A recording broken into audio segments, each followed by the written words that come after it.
Hi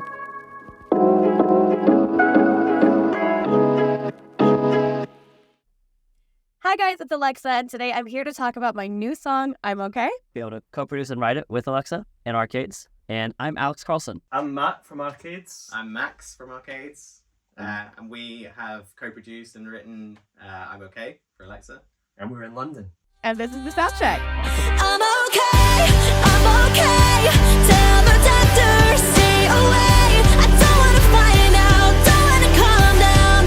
Let me start over. The idea for I'm Okay started with me in my living room on a very rainy day, and I think it was just a little bit of a sort of dark time. Sweden, it gets very dark in the winters, and the winter depression sets in. So, got some moody chords going and a little bit of a melody, and I sent that over to Matt in London, who then experimented further with it. And Matt, would you care to take it from there? I don't remember exactly what happened after that.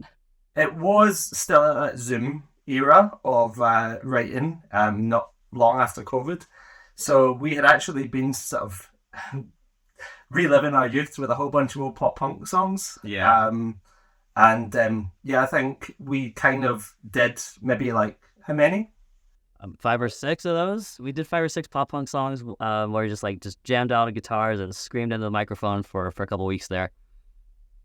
And Alex sent me the guitar and like a rough melody of a sort of really emo-y vibe, and I thought it was great. Chucked it into session, put a bunch of drums, added like some chorus chords, and sent it back. And we just kind of riffed a bunch of ideas, put a bunch of scratch vocal ideas on it. And then we were really happy because we were kind of just doing it to relive our youth. It was like, at that time where the pop punk scene was just kind of starting to come back up. And then we sort of parked it. We didn't really do anything with it. It was just a really cool idea. Yeah, it sat for a while, but it's definitely it's always been one of our favorite kind of ideas that we had going, but just never found the right sort of place to put it. And to get it over the line and get it finished, and but it was definitely had a special place for us. It really sort of spoke to everything we listened to growing up, and that sort of thing. Then the next time it showed up was when you guys were in Korea with Alex. Yeah. And the funny thing there is I see on Instagram that you guys are in Korea with Alex. I'm like, holy crap, y'all are there. What's going on? And like, you know what? Remember that idea? I'm okay. I'm like, yeah, we're working on it right now with Alex. I'm like, what? No way. Where are you? And I was 2 subway stations away in Seoul. And so I crashed the party and we finished it up. You didn't crash the party. You added to, if anything, I'm not going to give a complete backstory as to what exactly is happening right now in this room in this moment, because there's a lot of people involved with this current interview that is a huge throwback for me. But I believe everything happens for a reason, and things come full circle for a reason. And you happening just to be in the right spot at the right time when I was with Max and Matt is just it's wild the way things happen. But I'm glad things came to fruition the way that they did. Absolutely. That was really cool. And so then we penned it out. We got the lyrics. We the rough melodies became not so rough melodies, and and then we had some Vietnamese food. Yeah. That's in short, that's how the story of it went. But I mean, I don't know much about production, obviously, as I'm just the person that stands in the booth and occasionally writes the top line of lyrics. But the actual production of making the song must have been a journey and a half, adding so many details and layers to what he just roughly sketched out that one day through a voice note and everything. Well, we did also make you sing the equivalent of a good 5-6 choirs. It is true. That is true. So that's also a really another point, is that when we started the song, Alex, you sung it, which was 5 semitones lower, and we had to pull it up, because AleXa has a great voice, we were able to push it and push it and push it and push it, to the point that when we were like, oh god, we're having to transpose a bass up 5 semitones, it's no longer bass, it's starting to sound like a guitar. Yeah. So we were like, we're gonna have to go back and sort of relook, which actually it was fine. We sort of, with a little bit of trickery, pulling some down, pulling some up, pulling pulling them around. We managed to make it work. Yeah, re-record a few parts here and there, but like, yeah, we did change key a lot, and I think it's better for it. But yeah, so I think that's something that's worth pointing out as well, because obviously it went from the idea being a guy's key to a female key. It took quite a journey, and yeah, a lot of the parts had to sort of be reworked to make it work. And yeah, I mean, I personally, as soon as AleXa started singing it, I think all the jaws were like, gong, hit the floor. We were like, oh my god, she sounds incredible. And yeah, just one of them moments where you sort of go, this song is going to the right direction now. Like we're working on it with the right person. It's gone up, and yeah, it's great. So yeah, we were really pleased. It was a really nice end result. Oh. I was pretty sure there was no way you were hitting that last note and going to final chorus. Oh yeah, I was like 5 semitones. Nah, you're bluffing it, but you did it. You did it. I'm sorry for not believing. No, and after much like brief situational training within the studio to hit that one note, because you're like, okay, this is how you gotta do it, and I was like, I can't do it, but then you're like, you can do it, and then I did it. But I forgot that we transposed it up that high, because I was like, yeah, no, we did. Yeah, it's definitely not its original key anymore. But as I am not a male tenor, things had to be done. You guys work really well together in that sense, because Alex has a phenomenal range as well. So when the song starts, it does sound like quite, you know, the one that was 5 semitones below was quite like, yeah, it's a very comfortable range. But then at the end, that note, and it was boom. And we just remember thinking, right, obviously, you know, we're going to have to try and change it up here, because we brought it up so high, there's no way anyone's going to be able to sing that note now. But AleXa smashed it. Was that the first time you did a mixed, like, sort of scream? Yeah. Okay. First time I'd ever attempted anything like that. So good guidance. But the other thing to point out as well is, obviously, you know, it was kind of a really scratch idea, you know, as in terms of a story and stuff. So I think AleXa was kind of interpret everything and write it from her perspective with Alex to something that's way more personal. And yeah, I just think the whole thing's come together really well. It's great. So with Alex, I think it's kind of straight. Well, it's easier for us because we actually hang out. Yeah, So that's a no-brainer. But I mean, I'd say with other artists, it definitely depends where they are in the journey. And with Alex, I'm lucky enough to been working with you since the first single, Bomb. Yep. So definitely been along for the journey with you since day one. Then, you know, but with other bands that you work with early on, then that whole thing moves forward.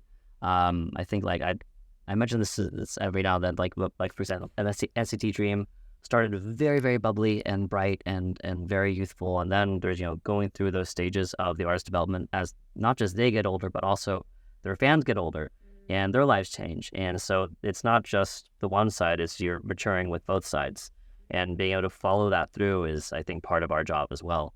Yeah, I guess like in this specific example, we came into this session with AleXa with like a lot of different ideas, and I think we were like throwing things out and playing a lot of different bounces of like demos, and we were kind of like hitting ideas here and there, but nothing like fully gelled. And then I think I'm remembering this right, because it was a while back, but I noticed that you had some lyrics written on your arm. Yeah, got a Slipknot tattoo. Yeah, Slipknot tattoo. So yeah, I saw that and I was like, hang on, are you into like metal, and are you like, would you be interested in like an emo kind of song? And then yeah, that's how this came about. So it kind of, you have to sit in a session for a while and get to know each other and kind of hang out for like the first at least hour of each writing session, just so that you get more of a sense of like who someone is and what they might want to get out of the session. When it comes to production, I guess we tend to work on productions that then get sent to a mixer. So what we want to do is get our production mixed as well as possible, but you know that someone's going to take it and then completely mix it. So, you know, I think I always want to try and send something that just sounds as close as possible. Yeah. And that's probably me not knowing when it's finished from that angle. Certainly from a writing, songwriting, lyrics and stuff. Alex and AleXa, you guys smashed that. Like there was nothing from our end that we were like, it needs to be. We need to add any more. Yeah. But in terms of mix stuff, I mean, there's probably... How many mixes do you reckon that there are of this song that we've done? I would say like 40 plus, probably. Oh, whoa, wow. Okay. I didn't know that. Oh, that's the first time I'm hearing this. I didn't know that. I heard 14. No. Some of them are 5 minutes apart. Yeah. Some of them are just like little tweaks here and there and then saved as something new, but But then also, this does have a whole load of mixes from like the original idea, the sort of scratch that we took with us, and then also the finished product that got sent off. Although in saying that, you guys then recorded the vocals on your end after. I think the things that we recorded in Soul was kind of like test vocals, I guess, to see that it was going to sound good. But I think you guys went and re-recorded the vocals after anyway. Yeah, I mean, I don't think we re-recorded like everything, so to say. I mean, a lot of the vocals that we did in the studio that day were pretty solid as far as I remember, but there were just like a few things here and there that I wanted to retry, or like we kept listening. We're like, okay, let's give it one more go, and if it doesn't reach where we're thinking of it's gonna reach, then we'll just use what we recorded in the studio. But there's always that side from the artist where it's like, I want to do well because I know the work that was put into this song on both sides, and I don't want it to be a disappointment. I want to live up to the quality that was already there. So it's like that kind of, in Korean we say like 욕심, like the kind of greed that I have to be like, okay, it sounds great, but it could always sound better on my end. So let me keep recording and keep trying. Well, and on that, there were many times where I was like, that's a great take, Alex. And you were just like, another one. I'm like, no, you're fine. You're fine. One more. Alex, you sound great. Give me another take. I want to go home. Another take. Yeah, it'd be like that in Korea. It'd be like that. So that one took a really big journey because when I did the idea, it was kind of one of those moments. I was on my way out of a relationship, so it started in a completely different place.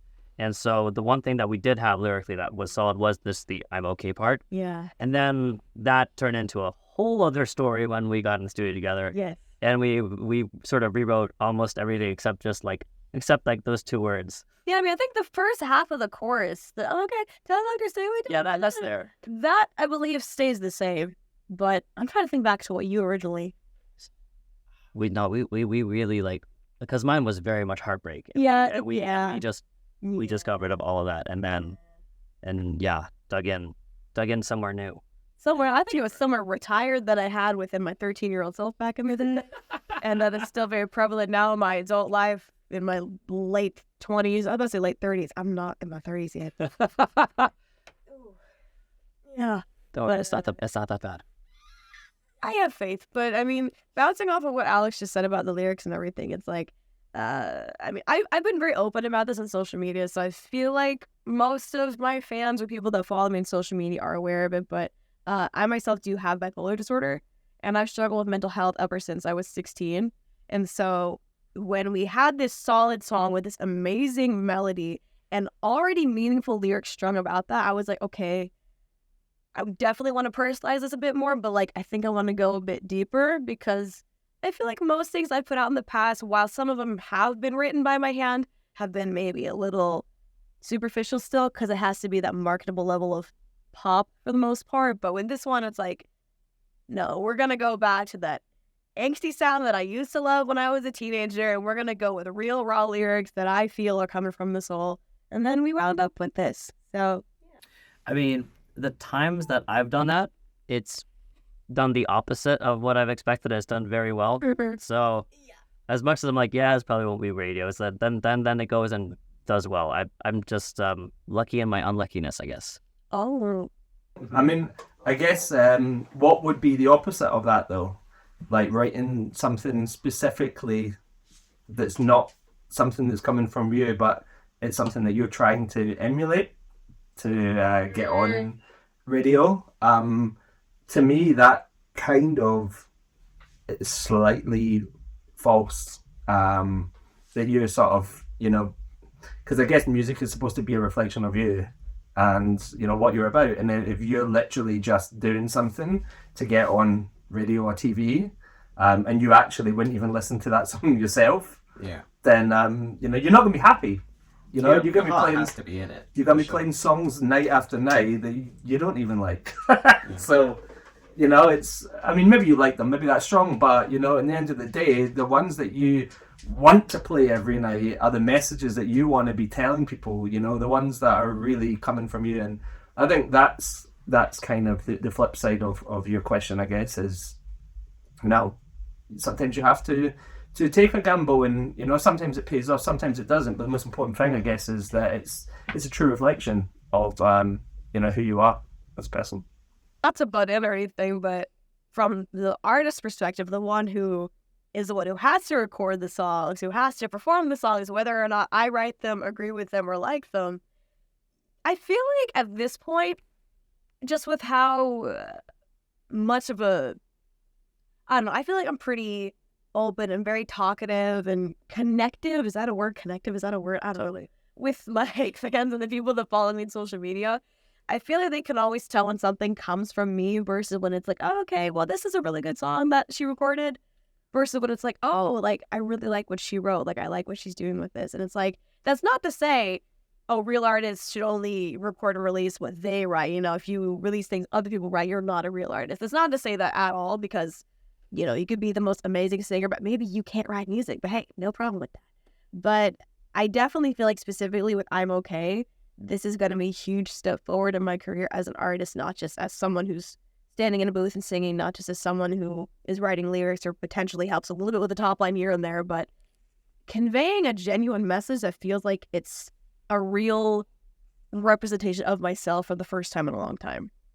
So, yeah. Well, on that, I would say like you are a much better songwriter than I think you give yourself credit for. So, don't talk yourself down too much there. You're phenomenal. That's the thing. We've hung out with AleXa like that one day. There's like, we've sort of chatted a lot since then, but and yeah, I'm with Alex on that. Like, yeah, you're great. thank you. Yeah, at the end of the day, the whole song is a love letter to, just in my perspective, at the end of the day, the whole song is a love letter to those struggling with mental illness, struggling with similar thoughts or messages or concepts that the song may touch on. You know, I will always have one perspective as the artist. People may have other perspectives as the, you know, the writers or the producers, and even fans are going to have their own perspective when they hear it.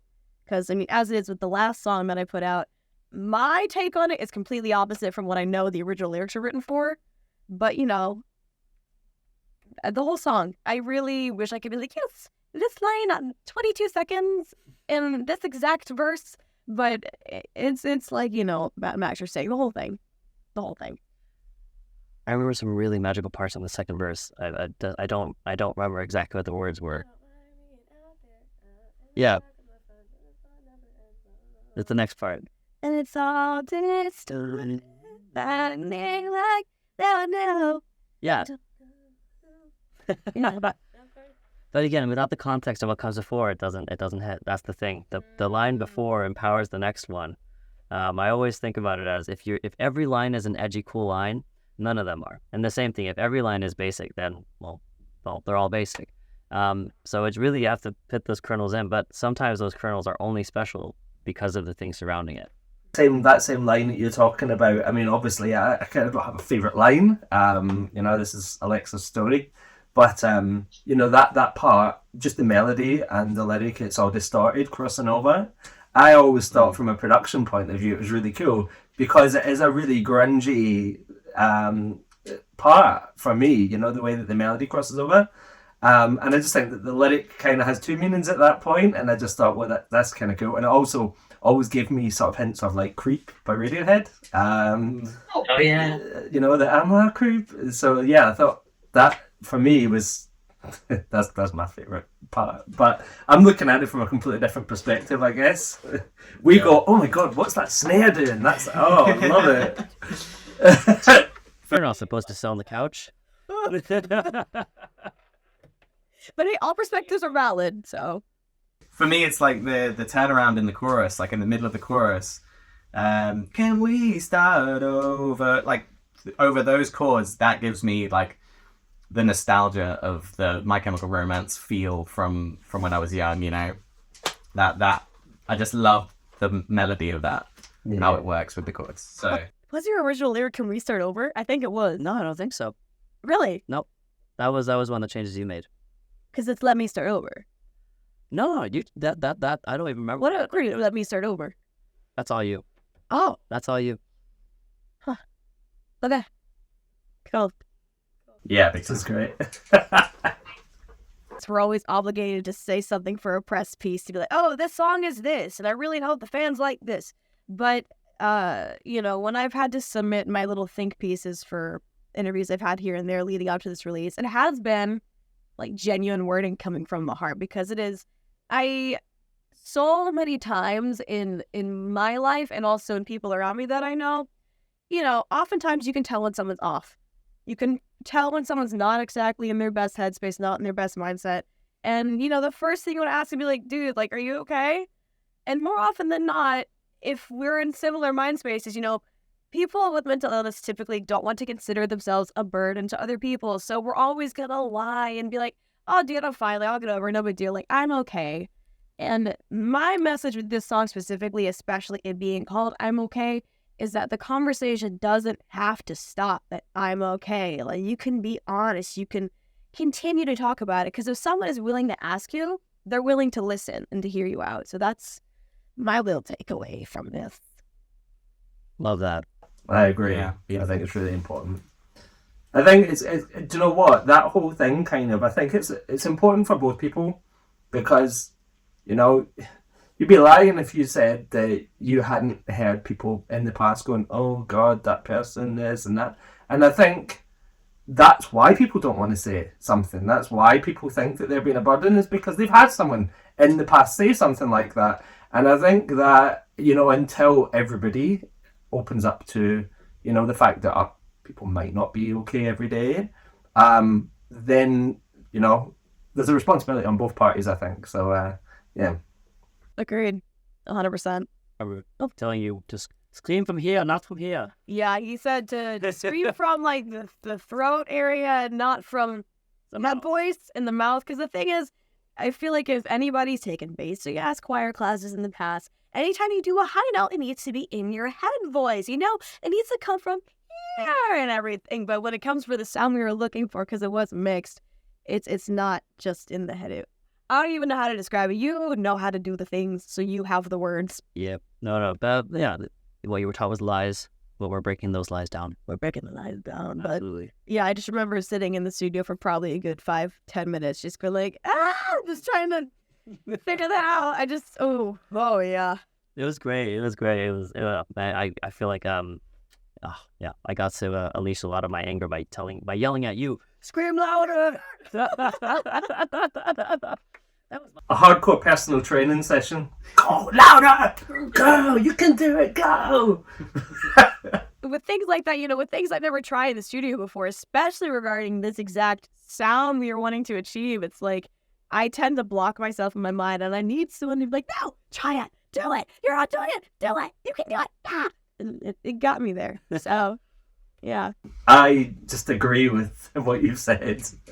I mean, we've already talked about our too many saves and too many bounces. We already sound crazy. So I'm going to leave it at that.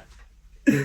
I haven't worked with you since day one. This is my favorite one yet. Yay! So, really excited for the release. Alex and Alex, forever and always. Don't leave me hanging. Oh yeah, we all got like. Okay, see the Alex arcades, it's the A's. That's how it works. So If your car breaks down, we show up. I think if I'm gonna tack on anything, it's just we did this song like last September. Was it September last year? And so it was sitting in our little vault for a while, and then I wound up being able to perform it at the Jingle Ball tour last year when I was in America for like a month, going to like 4 cities. And then my brain was like, okay, it's gonna come out anytime now. And then it didn't. And I kept waiting, and I heard next month, and it's like, okay. Then I heard next month, and I'm like, okay. And so the fact that this is finally breaking free from the vault not just for my own selfish sake as an artist, but also to show their incredible work to the world. I'm so happy it's coming out. So thank God I'm okay is finally seeing the sunlight. Yeah, we're so happy. Yeah. Absolutely love this song. I hope you guys enjoyed this fun little exclusive interview with myself, Alex, and Arcades. Check out I'm Okay, available across every streaming platform available. Check out the music video. Yeah, and we also have some fun little stuff coming up in cahoots with I'm OK's release. But check everything out at Bridge Asia for more information.